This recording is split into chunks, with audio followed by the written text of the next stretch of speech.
সুপ্রভাত বন্ধুরা, সবাই তোমরা কেমন আছো? আশা করছি তোমরা সবাই খুব ভালো আছো এবং সুস্থ আছো। তোমাদের সবার সুস্থতা কামনা করে আমি চৈতালি আমার আরও একটা নতুন ব্লগ শুরু করছি।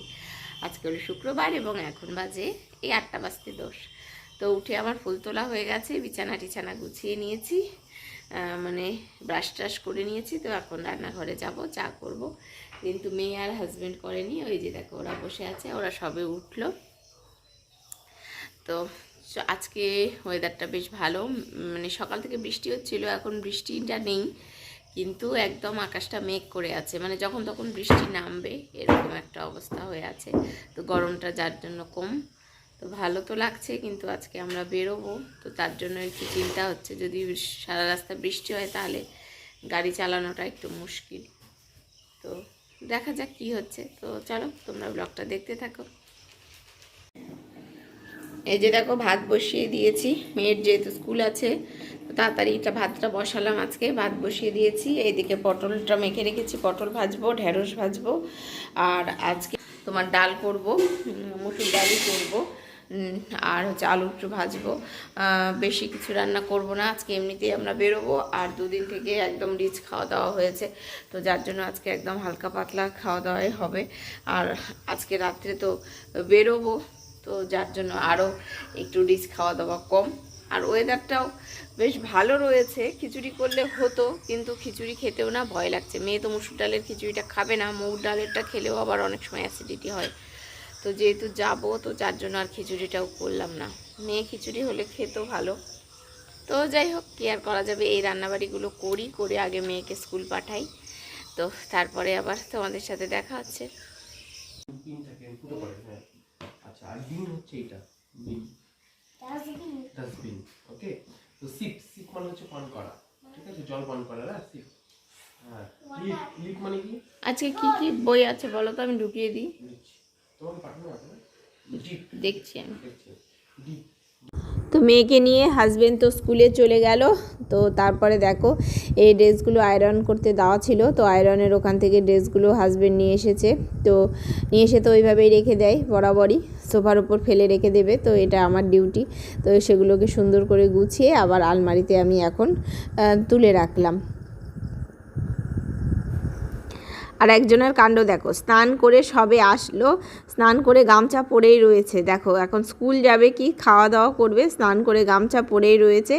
আর দেখতে পেয়েছে গাছে কতগুলো আম পাকা, তো দেখো পারতে লেগে গেছে। আজকে যেহেতু রোদ নেই, তো রোদ হলে তো ওপরের দিকে তাকানোই যায় না, চোখে এতটা সূর্য লাগে। তো আজকে ওয়েদারটা যেহেতু ভালো, রোদ নেই, তো যার জন্য দেখো এখন পারা যাচ্ছে। তো দেখো আমগুলো পারছে, আর আমগুলো মানে সাইজটাও এত ভালো আর খেতেও ভালো, তো যার জন্য মানে পারতেও ভালো লাগে, সেরকম খেতেও ভালো লাগে।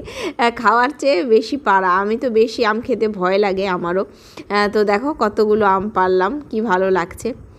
তো এরই মধ্যে একটা দুঃখের ঘটনা, প্রচণ্ড মন খারাপের ঘটনা ঘটে গেল। তো সকাল থেকে সব কিছু ঠিকঠাক ছিল, তোমাদেরকে বললামও সব কিছু ঠিকঠাক ছিল, কিন্তু হাজব্যান্ড স্কুলে বেরোবে, তো তার আগেই একটু আগেই ফোন আসলো। মানে আমাদের যে হোমস্টেতে থাকার কথা ছিল, তো হোমস্টেগুলো বুক করা রয়েছে, তো সেখানে হোমস্টে থেকেই হাজব্যান্ডকে ফোন করেছিল যে ওখানে প্রচণ্ড বৃষ্টি হচ্ছে, আমাদের কালিম্পং, লাভা, আর কি দু একটা জায়গা আমি ঠিক জানি না, লোলেগাঁও নাকি ওই ধরনের জায়গাগুলোতে আমাদের যাওয়ার কথা ছিল। তো ওখানে হোমস্টে 2 জায়গায় যাওয়ার কথা ছিল, তো 2 জায়গায় আমাদের বুকিং করা ছিল হোমস্টে। তো এক জায়গা থেকে ফোন এসেছিল, তো বলছে এখানে প্রচুর যে বৃষ্টি হচ্ছে এবং রাস্তায় ধস নামার সম্ভাবনা রয়েছে। তো আপনারা যেহেতু ফ্যামিলি নিয়ে আসছেন এবং আমার হাজব্যান্ড যেহেতু গাড়ি ড্রাইভ করে যাবে এতটা দূর, ওর তো পাহাড়ি রাস্তায় চালানোর অতটা অভ্যেস নেই, তো তবু ও যাবে ড্রাইভ করে, ও 1-2 বার গেছে চালিয়ে, তো যার জন্য একটু অভিজ্ঞতা ওর রয়েছে। কিন্তু বৃষ্টি হলে পাহাড়ি রাস্তাটা খুব রিস্কি হয়ে যায়, আর পাহাড়ি রাস্তাটাই আমার মানে সবচেয়ে বেশি ভয় লাগে। পাহাড়ে ঘুরতে যেতে চাই না আমি একমাত্র এই পাহাড়ি রাস্তার জন্য, কারণ বিপদ যে কোনো মুহূর্তে হতে পারে, যে কোনো মুহূর্তে রাস্তা বন্ধ হয়ে যেতে পারে, ধস নেমে যে কোনো মুহূর্তে রাস্তা আটকে যেতে পারে, এবং রাস্তার টার্নিংগুলো পাহাড়ে যেরকম হয় আমার তো ভীষণই ভয় লাগে। আর যেহেতু প্রচণ্ড বৃষ্টি হচ্ছে, ওখান থেকেই বললো এবং লাল সতর্কতা কথা রয়েছে যে বৃষ্টি আগামী কয়েকদিন ধরেই চলবে। তো এই কথা শোনার পরে তো মন মেজাজ সকলেরই খারাপ হয়ে গেল। তো যার জন্য আর ভাবলাম যে সকলের ডিসিশনসটা চেঞ্জ করলাম, যে না থাক, এই বৃষ্টির মধ্যে গিয়ে লাভ নেই। বাচ্চা কাচ্চা নিয়ে যদি গিয়ে আটকে পড়ে যায় রাস্তায়, সেটা আরও মানে ক্ষতি হয়ে যাবে। তার চেয়ে বরং না হয় পরেই কখনো যাবে। তো মনটা খারাপ হয়ে গেল, তো আর তো কিছু করার নেই বলো। তো দেখতেই পাচ্ছ যেগুলো প্যাকিং করলাম সেগুলো আমি এখন আবার সব বের করে কিন্তু এখন রেখে দিচ্ছি। মনটা একদম খারাপ হয়ে গেল বন্ধুরা, কি আর বলবো। যদি কালকেও জানতে পারতাম তাও হতো। কালকে রাত্রে আমি কত কষ্ট করে গরমের মধ্যে কত ধকল করে এসে আমি সব গোছালাম, কত কষ্ট করে রাত 11টা অবধি ওগুলো করলাম। তো কালকেও যদি জানতাম তাও ঠিক হতো, যে গোছাইনি, যাওয়া হচ্ছে না, ঠিক আছে, কিন্তু সব গুছিয়ে টুছিয়ে দেখো আবার সব আমি বের করে রাখলাম। তো কি আর করা যাবে, এটাকেই বলে ভাগ্য, কপালে নেই। তো যাই হোক, ভগবান যা করে মঙ্গলের জন্যই। হয়তো গেলে যদি আরও বিপদ হতো, বাচ্চা নিয়ে যাচ্ছি, কোথায় রাস্তায় ধস টস নামবে, কোথায় আটকে পড়ে থাকবো বাবা, তার চেয়ে বাড়ি থেকে না বেরোনো ভালো। হ্যাঁ, ঠান্ডা ঠান্ডা ওয়েদার রয়েছে, বাড়িতেই শুয়ে বসে থাকো, এনজয় করো। কিন্তু আজকের দিনটা একটু মনটা খারাপ যাবে। তো যাই হোক, আস্তে আস্তে ঠিক হয়ে যাবে। মেয়ে তো এখনও জানে না, জানলে যে ও কি চিৎকার করবে নাকি জানি না। তো যাই হোক, রান্নাবাড়ি তো সেরকম কিছুই করলাম না। তো এখন কিছু একটু আলু ভাজবো, দেখি এই বেলাটা এইভাবেই চলুক, আর তো কিছু করার নেই। এখন আর কিছু করতেও ইচ্ছে করছে না। ঠিক আছে, আবার পরে আসছি। মন খারাপ করে বসে থাকলে তো আর চলবে না, কাজকর্মগুলো তো করতেই হবে। তো ঘুরতে যাওয়া তো থাকবেই, জায়গাগুলোও তো কোথাও হারিয়ে যাচ্ছে না। এখন না হোক, ঘুরতে যাওয়া আরও হবেই পরে। তো আমাদের হোমস্টেগুলো থেকে সবাইকে ফোন করা হলো। তো ওরা বললো আপনারা যদি টাকা ফেরত চান তাহলে টাকা ফেরত নিতে পারেন, না হলে আমরা 6 মাস অবধি সময় এক্সটেন্ড করলাম, 6 মাসের মধ্যে আপনারা যে কোনো মুহূর্তে আসতে পারেন। তো আমরা টাকা ফেরত চাইনি, আমরা বললাম যে ঠিক আছে 6 মাস অবধি এক্সটেনশানই থাক। তো 6 মাসের মধ্যে যে কোনো সময় না হয় একবার ঘুরে আসা যাবে। তো যার জন্য তো দেখো আমি এখন গ্যাস ট্যাস সমস্ত মুছে পরিষ্কার করে নিলাম এবং মেয়ের জন্য আলু ভাজা করব। তো তার জন্য দেখো এই যে আলু কাটার ওটা দিয়ে আলু কেটে নিচ্ছি। আর নরম আলু ভাজা মেয়ে খেতে চায় না, এত মেয়েটার জ্বালায় না। আর সব সময় আলু তো মানে মচমচে হতে চায় না, এখন বর্ষাকাল না, বর্ষাকালে আলু মচমচে একদম হতেই চায় না ভালো। তবুও কেটে আমি রাখলাম, তো একটু মানে পরে ভাজবো, মানে খাওয়ার আগ দিয়ে আলুটা ভাজবো। তো যার জন্য তো গ্যাস ট্যাস মোছা হয়ে গেল, রান্নাঘর এখন ঝাড়টার দেবো, ডাইনিংটা একটু ঝাড় দিয়ে পরিষ্কার করে নেবো। আর এদিকেই রান্নার বাসন কোসনগুলো সব আমি নামিয়ে রাখি, দেখতেই পাচ্ছ বাসন জড়ো করা আছে। তো ওগুলো রান্নার বাসন, বিকেলবেলা কাজের দিদি এখান থেকে এসেই সমস্ত বাসন কিন্তু নামিয়ে নেয়। তো এগুলো পরিষ্কার টরিষ্কার করা হলেই কাজ আমার মোটামুটি কমপ্লিট। তারপরে আমি স্নান করব, স্নান টান করে খাওয়া দাওয়া করে মেয়েকে আনতে যাব। এই যে দেখো এখন আলু ভাজছি, আলুটা ভেজে নিই, ভেজে যাব স্নান করতে, স্নান করে এসে ভাত খাবো, ভাত খেয়ে যাব হলো মেয়েকে আনতে। তো মচমচে ছাড়া আলু ভাজা খাবে না আমার মেয়ে, নরম আলু ভাজা খেতে চায় না। তো এখনকার আলু আর তো মচমচে হতে চায় না, দেখি এটা হয় কি না, ভাজছি। তো যাচ্ছি এখন মেয়েকে আনতে। দেখো পান খেয়েছি আমি, মাঝে মাঝে আমি পান খেয়ে থাকি। আমার দিদিমা শাশুড়ি যেহেতু পান খায়, শাশুড়ি মাও আগে খেত, কিন্তু শাশুড়ি মায়ের অসুখ হওয়ার পর থেকে শাশুড়ি মা খাওয়া বাদ দিয়ে দিয়েছে। তো ওখান থেকে আমি পান খেয়েছি, খেয়ে এখন মেয়েকে যাচ্ছি আনতে। আজকে ওয়েদারটা বেশ ভালো, মেঘ করে আছে, গরমটা কম, ভীষণই ভালো লাগছে, যার জন্য হেঁটে যেতে কোনো রকম অসুবিধে নেই, হ্যাঁ, কোনো কষ্ট হচ্ছে না। অন্যদিন তো একদম যেতে হাঁপিয়ে যাই রোদ গরমে। তো যাই হোক, মেয়েকে আনবো, এনে ওকে স্নান টান করাবো, খাওয়াবো। তো এখন আর দেখা হচ্ছে না তোমাদের সাথে, একদম দেখা হবে বিকেলবেলা। ঠিক আছে, চলো মেয়েকে আনি। তো রাস্তায় একটা আম পড়ে আছে, তো তোমাদেরকে দেখাচ্ছি। দেখো রাস্তায় একটা আম পড়েছে, কুড়াবো। এই যে দেখো গাছ থেকে আমটা পড়ে আছে, এই যে দেখো। জানি না আম খেতে কেমন, তবে কুড়িয়ে নিয়ে ব্যাগে রেখে দিই। কুড়ানো জিনিসের মজাই আলাদা, তাই না বলো, খেতে যেমনই হোক। তো তো রোজকার মতোই মানে স্কুল থেকে মেয়েকে নিয়ে এসে ওকে চান টান করিয়ে একটু ঘুম পাড়ানোর চেষ্টা করেছিলাম। ঘুমোয় তো না, ওই ঘন্টাখানেক একটু শুয়ে থাকে। আর আমার হাজব্যান্ডও স্কুল থেকে এসে দেখো সবে একটু রেস্ট নেওয়ার জন্য শুয়েছে, তো যার জন্য ঘরে আমি লাইট জ্বালাইনি। আর মেয়েকে একটু মালটা এবং আম কেটে দিয়েছি, তো ওটা ঘরে বসে বসে খাচ্ছে। আর আমি বাইরে এসেছিলাম, তো তখনই দেখলাম দুধ দিতে এসেছে আমাদের দুধালি। তো আমি তো দুধ খাই না, তো আমরা দুধ নিই না, শাশুড়ি মা খায়, তো যার জন্য শাশুড়ি মাই নেয়। আর যেই দেখো একটু আম পড়লো, আর আমার মেয়ে দেখো ঘর থেকে দৌড়ে চলে এসেছে, আম পড়ার শব্দ শুনতে পেয়ে ঘর থেকে দৌড় মেরেছে। আর এই সময়গুলো ভীষণই মজা লাগে জানো তো, এই গাছের আম সবসময় পড়তেই থাকে এবং কুড়োতে এত ভালো লাগে যে কি বলবো। এই সময় যেন আমিও বাচ্চা হয়ে যাই, যেই আমের শব্দ পাই তো সব কাজ ফেলে আগে দৌড়ে যাই আম কুড়োতে।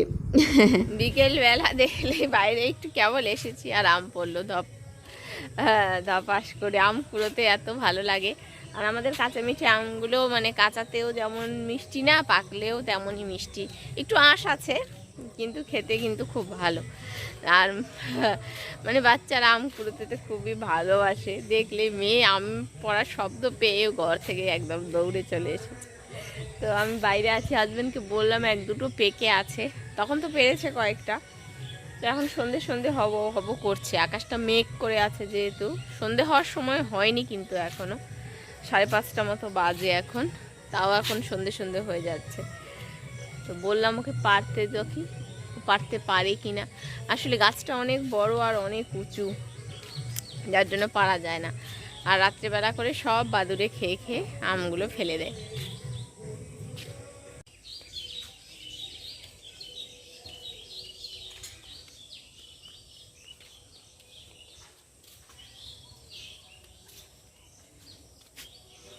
লাগলেই পড়বে।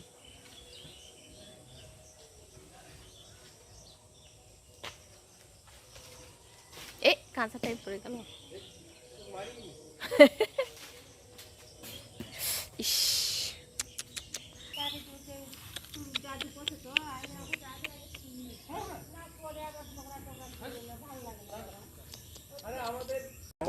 ওটা ফালতু খেলা, এটা মানে এই খেলাটা অনেক ভালো খেলা। বানাও। ও বাবা, ও একবার করলেই হবে, আস্তে আস্তেই শিখতে পারবা।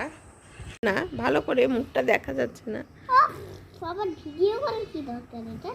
থালা বানান কি? থালা আর একটা, আচ্ছা আমি কিছু বলবো না তো। থালা আর তিল, থতে থালা আর দই, থালা আর থলে কি শিখিয়েছে ম্যাডাম, দেখেছো কেমন করে। তো একটু পড়তে বসেছে, তো একটু পড়ুক, পড়ার যখন এখন ঝোঁক হয়েছে, হোমওয়ার্ক দিয়েছে স্কুল থেকে, তো ওগুলো এখন করতে বসেছে। ওকে করিয়ে নিই ফটাফট, তারপরে পিডিয়াশিওর খাবি, তারপরে পিডিয়াশিওর করে দেবো। মেয়েকে পড়ালাম, তারপরে একটু লাইভে এসেছিলাম, আমি একটু লাইভ করলাম। লাইভ করার পরে তো দেখো এখন রান্নাঘরে এসেছি, রান্না চাপিয়ে দিয়েছি। দেখো এক গ্যাসে ভাত হচ্ছে, আর এক গ্যাসে এখন আমি নরম নরম করে আলু ভাজা করছি। এই যে দেখো মচমচে আলু ভাজা করে নিলাম মেয়ের জন্য, আর আমার জন্য একটু নরম নরম করে করছি। আর হাজব্যান্ড খাবে মিলেটের রুটি, দেখো কতটুকু আটা মেখেছে, ওই মেখে দেয় আমাকে মিলেটের রুটি করার জন্য। তো দুটো রুটি হবে এখান থেকে, আটার নয় মিলেটের। তো এটার একটু রেস্টে থাক, তারপরে রুটিটা আমি মানে ভেজে দেব। আর খাবারগুলো এখানে বের করে রেখেছি, ওগুলোকেও গরম করব। এখন রাত 9টা বাজে, তো 9:30টার দিকে খাওয়া দাওয়া করে নেব। তো চলো আবার পরে আসছি, তোমাদের সাথে পরে দেখা হচ্ছে। তো দেখো আমি এখন রুটিটা বেলছি। মিলেট মানে এটা হলো বাজরার রুটি। তো রুটিগুলো বেলাই যায় না, বেলতে এত কষ্ট হয় কি বলবো। দেখো বেলতে যে একটা মানে এলাস্টিসিটি ভাব আটার যেটা থাকে, আটা ময়দার যেটা থাকে, তো এগুলোর সেটা থাকে না, গ্লুটেন বলে যেটাকে। তো গ্লুটেন ফ্রি যেহেতু এটা, তো এগুলো বেলাই যায় না। তো বেলতে আমি পারছিলামই না, তো হাজব্যান্ড বলছে দুটো মিলে একটা করে দাও। তো দুটো গুটি মিলিয়ে দিলাম, আবার মিলিয়ে আমি একটা বড় করে একটু মোটা করে রুটিটা অনেক কষ্ট করে বেললাম। তো দেখো এই রুটিটা বেশ ভালো হয়েছে, গোলও হয়েছে, দেখতেও ভালো হয়েছে। তো ওটা এখন আমি ভাজছি। একটাই রুটি খাবে, মানে দুটো হতো, দুটো রুটির সাইজেই, কিন্তু আমি একটা বানিয়ে দিলাম। তো এগুলো মানে সেরকমভাবে ফোলেও না, এমনি রুটি যেরকম তোমার ফুলবে সেরকম ফোলেও না, এবং খুব সাবধানে করতে হয়, একটুতেই তোমার ভেঙে যায়। তো যার জন্য আমি আস্তে আস্তে সাবধানে করে রুটিটাকে ভাজছি। তো ভেজেই ওকে খেতে দিয়ে দেবো। ডিনার কমপ্লিট করলাম, এখন বাজে রাত 9:30। বললামই 9:30টার দিকে ডিনার করব। তো ডিনার কমপ্লিট হয়ে গেল আমাদের। হাজব্যান্ডের জন্য রুটি করলো, ও রুটি খেলো, আর আমরা তো ভাত খেলাম। তো এখন আমি একটু ভিডিওগুলো এডিটিং করবো। জামাই ষষ্ঠীর ব্লগগুলো আমি এডিটিং করতেই পারিনি, এখনও পর্যন্ত করা হয়নি। তো ওগুলো নিয়ে ভাবছি একটু বসবো। তো চলো আজকে কি দেখাবে ব্লগসগুলো, ওগুলো দিয়ে তো জিনিস তৈরি করতে হবে, না তৈরি করলে হবে? হ্যাঁ হ্যাঁ, ফিড ব্যাগ। তো আজকের ব্লগটা আমি এখানেই শেষ করছি। মন খারাপ নিয়ে ব্লগটা শেষ করছি আজকে। এখন কোথায় থাকার কথা ছিল আর কোথায় রয়েছি, তো একটু খারাপ তো লাগছেই, তো কিছু করার নেই। যাই হোক, তোমরা সবাই ভালো থেকো, সুস্থ থেকো, দেখা হবে আবার নেক্সট ব্লগে। আজকের মতো টাটা, বাই বাই। টাটা বলে দাও।